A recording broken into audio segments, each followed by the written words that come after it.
Europe recession में है और अमेरिका अगले साल औपचारिक रूप से रिसेशन यानी कि आर्थिक मंदी की चपेट में आने वाला है। भारतीय बाजारों में नए कीर्तिमान बन रहे हैं, नई तेजी आ रही है। क्या आर्टिफिशियली हमारे बाजार को बढ़ाया जा रहा है? क्या एक बड़ा करेक्शन संभव है? क्या इस करेक्शन के लिए आप तैयार हैं? आज का वीडियो देखना आपके लिए बेहद इंपॉर्टेंट है, क्योंकि मैं आपको बताने वाला हूं कि किस तरह की दस्तक यह करेक्शन दे रहा है। ध्यान से सुनिए आते हुए करेक्शन की आहट इस वीडियो में, और यदि यह करेक्शन वाकई में आता है तो कैसे इससे निपटना है यह भी इस वीडियो में मैं आपको बताने जा रहा हूं। हाँ, बहुत जल्द कुछ नई चीजें इस चैनल पर आने वाली हैं, तो अगर अभी तक आपने चैनल को सब्सक्राइब नहीं किया है तो तुरंत प्रभाव से कीजिए, अपनी गलती का सुधार कीजिए। देखिए, जब हम निफ्टी को बाकी दुनिया के सारे बाजारों की तुलना में अव्वल आता हुआ देखते हैं तो हमारा सिर गौरव से ऊंचा हो जाता है, लेकिन साथ ही कहीं ना कहीं एक खटका भी होता है कि क्या यह स्थिति लगातार चलती रहेगी या बाकी दुनिया के बाजारों की तरह हमारे बाजार में भी एक अच्छा खासा करेक्शन आएगा। आज इस वीडियो में मैं आपको बताऊंगा कि क्या है चार्ट पर साक्ष्य, लेकिन उससे पहले जान लीजिए कि हमारा बाजार दुनिया के बाजारों की तुलना में कितना बेहतर प्रदर्शन कर रहा है। तो तीनों बड़े इंडाइसेस से जब आप निफ्टी की तुलना करते हैं तो निफ्टी नए कीर्तिमान बना रहा है, 19,000 की ओर अग्रसर है, और बाकी दुनिया के बाजार स्ट्रगल कर रहे हैं, लोअर पीक्स चार्ट पर बनते हुए दिख रहे हैं। तो यह है बड़ा फर्क हमारे बाजारों में और दुनिया भर के अन्य बाजारों में, लेकिन यह कब तक कायम रहेगा, यह है बड़ा सवाल। तो निफ्टी सारी दुनिया के बाजारों को बड़े पैमाने पर पीछे छोड़ रही है, लेकिन देखिए क्या यह सूरत हाल बदलेगा? क्या करेक्शन दस्तक दे रहा है? देखिए, कई सारे ऐसे इंडिकेटर्स हैं और कई सारे ऐसे सिग्नल्स हैं जो इसी ओर इशारा कर रहे हैं। मसलन देखिए, एक कॉन्सेप्ट है जिसको बफेट इंडिकेटर कहा जाता है। मार्केट कैप बनाम जीडीपी का ये रेशो होता है और ये बढ़कर 105 हो गया है। इसका मतलब हमारे बाजार में बड़ी तेजी बन चुकी है, ओवर वैल्यूड हो गए हैं भारतीय बाजार। और जिस तरह से ब्याज की दरें बढ़ रही हैं, इससे बियर रेशो भी बाजार के विपरीत हो गया है। बियर रेशो वो नहीं है जो आप समझ रहे हैं। बियर रेशो मतलब बॉन्ड बाजार का इक्विटी बाजार के साथ जो रिटर्न्स का अनुपात होता है उसको बियर रेशो कहते हैं। एक से ज्यादा ये रेशो हो जाए तो इसका मतलब बॉन्ड बाजार में पैसा ज्यादा जाएगा इक्विटी यानी कि शेयर बाजार के बनिस्पत, और ये रेशो 1.4 हो गया है। इसका मतलब ब्याज की दरें बढ़ जाने की वजह से पैसा डेट में यानी कि बॉन्ड बाजार की तरफ ज्यादा आकर्षित हो रहा है।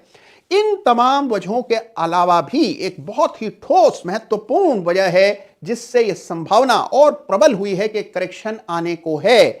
यह वजह क्या है यह भी मैं आपको बताऊंगा, लेकिन उससे पहले एक चीज याद रखिए कि बाजार में पैसा बनता है जब आप आउट ऑफ द बॉक्स सोचते हैं।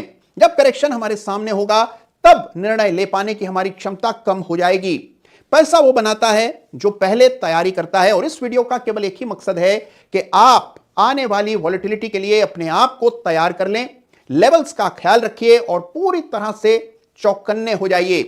तो याद रखिएगा मेरी इस बात को कि आउट ऑफ द बॉक्स यानी कि लीक से हटकर सोचने पर ही सफलता मिलती है। और अब मैं आपको बताता हूं कि क्या वो बड़ी वजह है, क्या वो बिग रीजन है जिसकी वजह से करेक्शन के आने की संभावनाएं बड़ी तेजी से बढ़ी हैं। देखिए, आइए चार्ट देखते हैं गोल्ड का। अब आप ये सोचेंगे कि जब बात निफ्टी की चल रही है तो गोल्ड का चार्ट देखने का क्या मतलब? देखिए, गोल्ड और निफ्टी के बीच में बड़ा परस्पर संबंध रहता है। गोल्ड के चार्ट से कई बार निफ्टी के संकेत मिलते हैं। तो आइए चार्ट देखते हैं गोल्ड का और देखते हैं कि इसमें ऐसा क्या हो रहा है जिसकी वजह से निफ्टी को लेकर आपको चिंता करनी चाहिए। तो देखिए, यह है चार्ट गोल्ड का और यह है सबसे बड़ी वजह कि आपको बाजार के करेक्शन को लेकर अब सीरियस हो जाना चाहिए। और उसकी वजह यह है कि इस चार्ट पर बन रहा है यह विशेष पैटर्न जिसको सिमेट्रिकल ट्रायंगल पैटर्न कहते हैं। और से समझिए कि गोल्ड की यह तेजी निफ्टी पर कितना बड़ा संकट ला सकती है। देखिए, ये जो पैटर्न है इसका ब्रेकआउट हमने गए सप्ताह आता हुआ गोल्ड पर देखा। 52,000 के ऊपर गोल्ड निकला है, सिमेट्रिकल ट्रायंगल पूरा हो चुका है। 2020 के बाद यह पहला अवसर है जब गोल्ड ने सिर उठाया है। 2020 में जब तक कोविड संकट चल रहा था गोल्ड बढ़ रहा था। संकट जब काबू में आ गया उसके बाद हमने देखा गोल्ड में गिरावट आई और गोल्ड कंसोलिडेट करने लगा। गोल्ड में आ रही ये दोबारा तेजी आपको बता रही है कि यहां पर अब संकट एक बार फिर गहराता हुआ नजर आ रहा है निफ्टी के लिए। और यही वजह है कि आपको सीरियस हो जाना चाहिए, संजीदा हो जाना चाहिए निफ्टी में आ रहे करेक्शन को लेकर।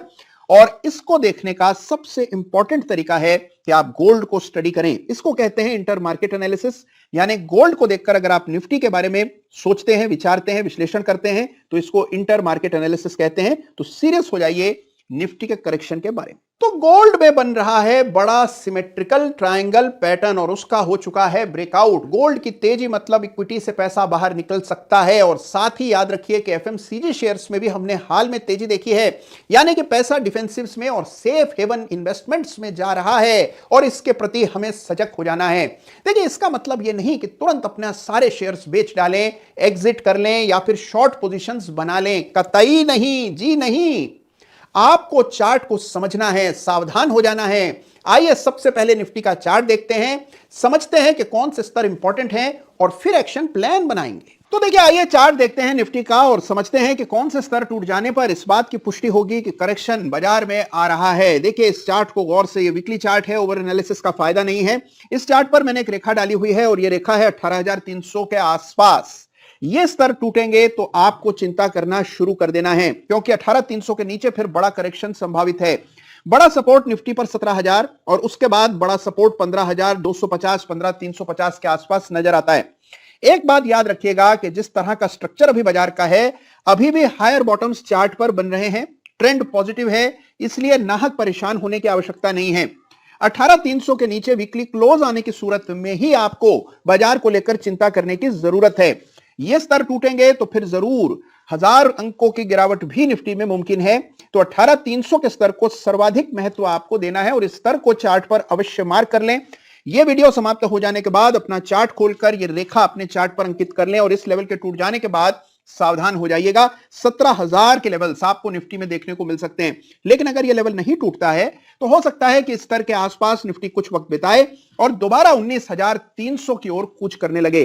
तो इसीलिए जब तक स्तर न टूटे तब तक आपको चिंता करने की आवश्यकता नहीं है, लेकिन सावधानी बरतने में कोई हर्ज नहीं। तो आपने देखा कि निफ्टी के लिए इंपॉर्टेंट लेवल्स कौन से हैं। याद रखिए कि जब तक चार्ट पर संकेत न आ जाएं, तब तक बेनिफिट ऑफ डाउट हमेशा मौजूदा वर्तमान ट्रेंड को मिलना चाहिए।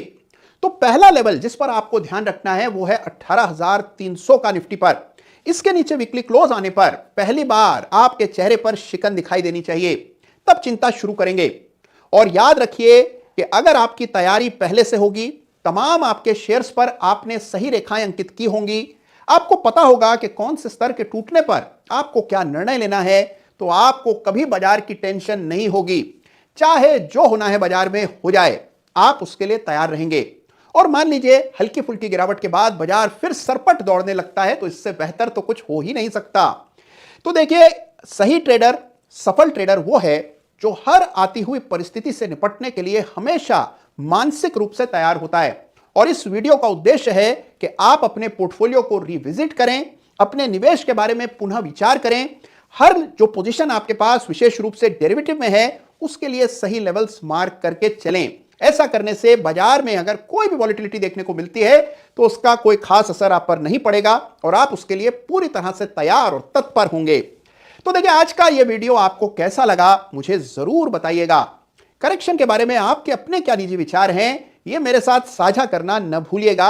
अपना ख्याल रखिएगा, अपनों का ख्याल रखिएगा और हाँ, वीडियो समाप्त होते ही चार्ट्स पर लेवल्स जरूर अंकित कर लीजिएगा। और हाँ देखिए, हाँ बहुत जल्द कुछ नई चीजें इस चैनल पर आने वाली हैं, तो अगर अभी तक आपने चैनल को सब्सक्राइब नहीं किया है तो तुरंत प्रभाव से कीजिए, अपनी गलती का सुधार कीजिए